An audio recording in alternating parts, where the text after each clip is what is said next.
teach communication and marketing communication at Mary Baldwin College.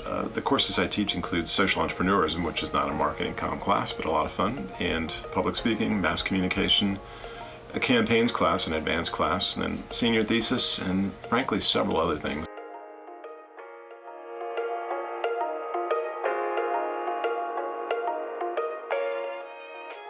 The course I'd love to teach the most is probably the course I hated the most when I got here so many years ago. Advertising now, I really love it because I learned to teach it as both critical of advertising and practical, how to apply it, as well as historical. And it's just a thrill to help people understand advertising both as pro-social and as something we need to watch closely and try to limit in our lives.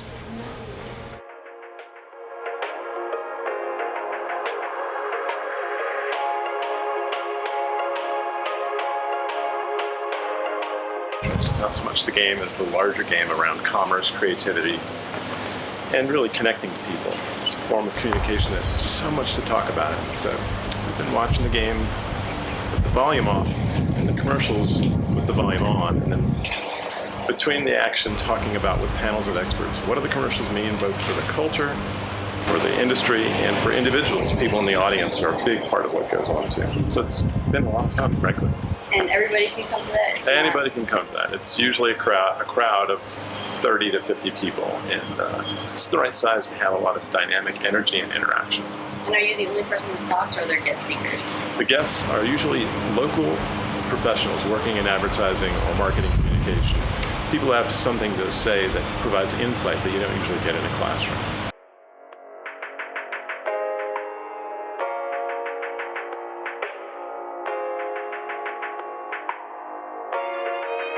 My career has followed my wife's career. I'm what's called a trailing spouse. Unfortunately, her job took her to Charlottesville, and that brought me to Mary Baldwin. Before, I'd been at Radford, Winona State, Colorado State, and the University of Missouri. So I've been teaching more than 25 years. Smyth business lecturer. Those are really cool.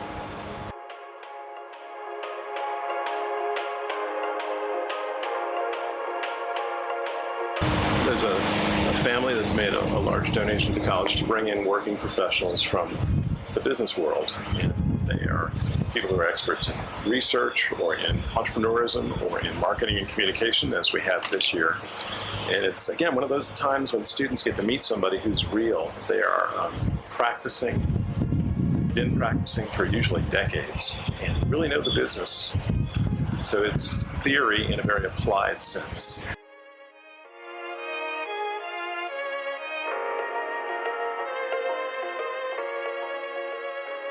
So the people who inspired me to work in communication were professionals who taught. In other words, people who were both teaching and doing media, or people who had done media for many years and then went into teaching. And that's where I got an inspiration. That, and just before entering college, a love of television.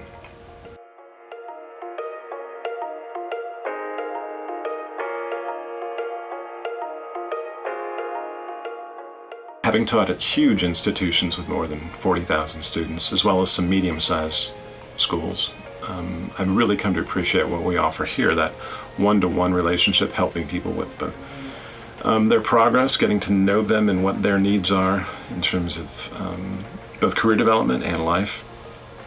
I also enjoy the interaction is more interpersonal rather than speaking to an auditorium of hundreds of people. Smaller class sizes allow for much more real human contact.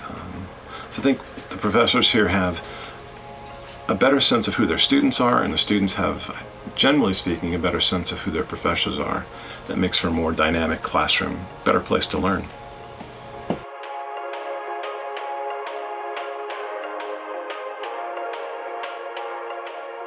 I like that model of what is your passion, your professional future, you hope, but also what's your larger purpose. I think if people can answer those three questions, or if they can't, I can help them start to work on them.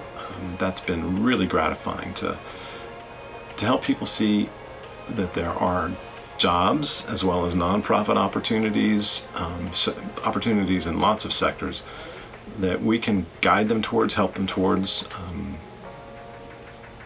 It's been very gratifying to do that.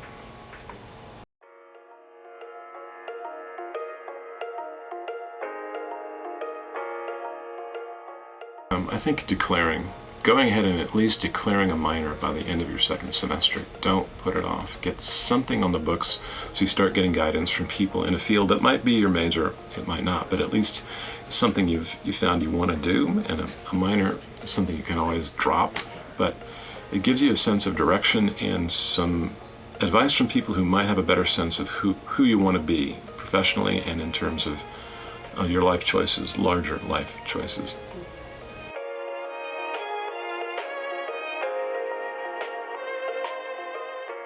I don't have advice for seniors, I have advice for individuals, because by the time someone is a senior, generally have a sense of what that individual needs to hear. If I were at a larger institution, then I'd make generalized statements about things that seniors should know, but that isn't nearly as helpful as a specific sense of what does someone in front of me need to hear.